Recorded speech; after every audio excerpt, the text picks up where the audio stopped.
بسم اللہ الرحمن الرحیم۔ السلام علیکم۔ ایک کافر جوان اپنے چاچا کی بیٹی پر عاشق ہو گیا۔ اس کا چاچا حبشہ کا بادشاہ تھا۔ جوان اپنے چچا کے پاس گیا اور کہا، چچا جان مجھے آپ کی بیٹی پسند ہے، میں اس کی خواست گاری کے لیے آیا ہوں۔ بادشاہ نے کہا، کوئی بات نہیں، لیکن اس کا مہر بہت بھاری ہے۔ جوان نے کہا، جو کچھ بھی ہو مجھے قبول ہے۔ بادشاہ نے کہا، مدینہ شہر میں میرا ایک دشمن رہتا ہے، اس کا سر میرے پاس لاؤ، اس وقت میری بیٹی تمہاری ہوگی۔ جوان نے کہا، چچا جان آپ کے دشمن کا نام کیا ہے؟ کہا، لوگ اسے علی بن ابی طالب کے نام سے جانتے ہیں۔ جوان نے فوراً گھوڑے کے اوپر زین رکھی اور تیر، تلوار، نیزہ اور کمان کے ساتھ راہ مدینہ ہوا۔ جب شہر کے نزدیک ایک تپے کے اوپر پہنچا تو دیکھا کہ ایک عربی جوان نخلستان میں باغبانی اور بیلچہ چلا رہا ہے۔ جوان کے نزدیک گیا اور کہا، اے مرد عرب، کیا تم علی کو جانتے ہو؟ جوان عرب نے کہا، علی سے کیا کام ہے؟ اس نے کہا، اپنے چچا جو کہ حبشہ کا بادشاہ ہے، اس کے لیے علی کا سر لینے آیا ہوں، کیونکہ اس نے اپنی بیٹی کا حق مہر علی کا سر قرار دیا ہے۔ جوان عرب نے کہا، تم علی کا مقابلہ نہیں کر سکتے۔ اس نے کہا، کیا علی کو جانتے ہو؟ جوان عرب، جی، ہر روز اس کے ساتھ ہوتا ہوں اور ہر روز اس کو دیکھتا ہوں۔ اس نے کہا، علی کیسی ہیبت رکھتا ہے کہ میں اس کا سر تن سے نہیں جدا کر سکتا۔ جوان عرب، میرے قد جتنا اس کا قد ہے اور عقل جسامت بھی میرے اندازہ کے مطابق ہے۔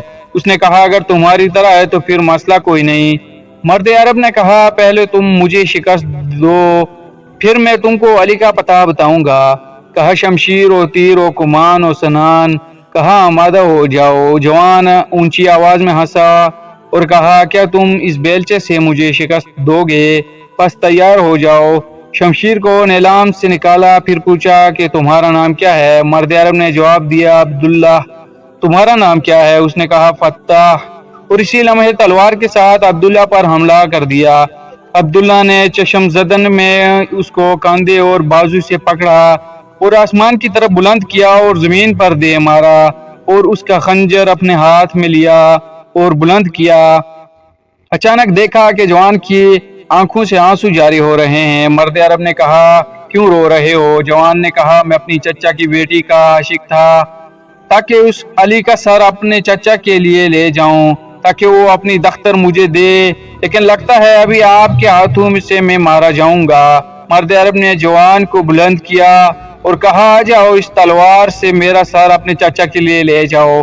اس نے پوچھا، تم کون ہو؟ کہا، میں اسد اللہ غالب علی ابن ابی طالب ہوں۔ اگر میرے سر کی وجہ سے خدا کے بندوں میں سے کسی کا دل شاد ہوتا ہے تو میں حاضر ہوں کہ میرا سر تمہارے چچا کی بیٹی کا مہر ہو جائے۔ جوان زور زور سے رونے لگا اور آپ رضی اللہ تعالیٰ عنہ کے قدموں میں گر پڑا اور کہا، میں چاہتا ہوں کہ آج سے آپ کا غلام بن جاؤں۔ اسی طرح فتح بن کمبر علی ابن ابی طالب کا غلام ہو گیا۔